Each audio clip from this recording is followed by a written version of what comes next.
అనేక ఎన్నికల్లో అనేక అనుభూతులు చూశాం కానీ మేము అన్ని ఎన్నికల కంటే ఇది ఒక తెలుగుదేశం పార్టీ చరిత్రలో, ఆంధ్రప్రదేశ్ రాష్ట్ర ప్రజల చరిత్రలో సువర్ణాక్షరాలతో లిఖించదగ్గ ఎన్నిక. ఇది ఒక హిస్టారికల్ ఎన్నిక. ఆగస్టు క్రైసిస్ తర్వాత ఎన్టీ రామారావు గారు పార్టీ పెట్టిన తర్వాత 83లో మేము గెలిచాం.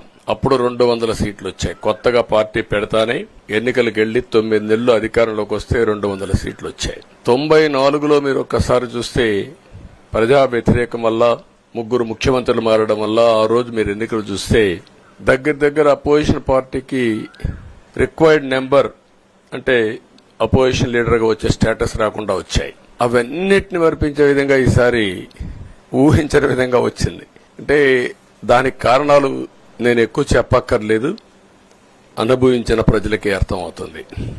ఎప్పుడైనా సరే ప్రజాస్వామ్యంలో ప్రాథమిక హక్కు మాట్లాడే స్వేచ్ఛ, ఆ స్వేచ్ఛనే కోల్పోవాల్సి వచ్చింది.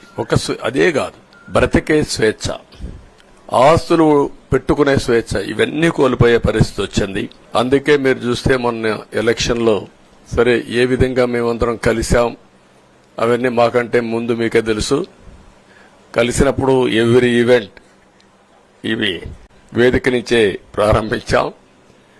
అక్కడి నుంచి ముందుకెళ్ళాం. ఆ రోజు చెప్పాం, ఈ రోజు ఒకటి చెప్తున్నాం. మా ఆలోచన ప్రజలు గెలవాలి, రాష్ట్రం నిలబడాలి. అంతవరకు సాధించగలిగాం.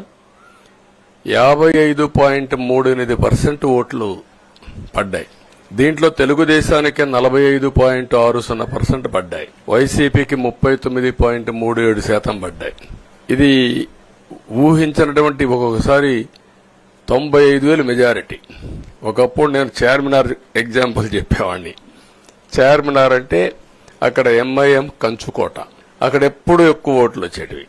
ఆ తర్వాత కుప్పం, సిద్దిపేట పోటీ పడేటి 2వ స్థానానికి. అప్పుడు కూడా 70,000, 80,000, 50,000 కాడ ఆగిపోయేవాళ్ళం. ఈసారి 95,000, 94,000, మళ్ళా 92,000, 91,000. మంగళగిరి లాంటి కాన్స్టిట్యున్సీలు 91,000 మెజారిటీ. ఏ విధంగా అభివర్ణించాలో నాకైతే అర్థం కాదనమాట. అంతా ఇదెళ్లిపోయినాయి.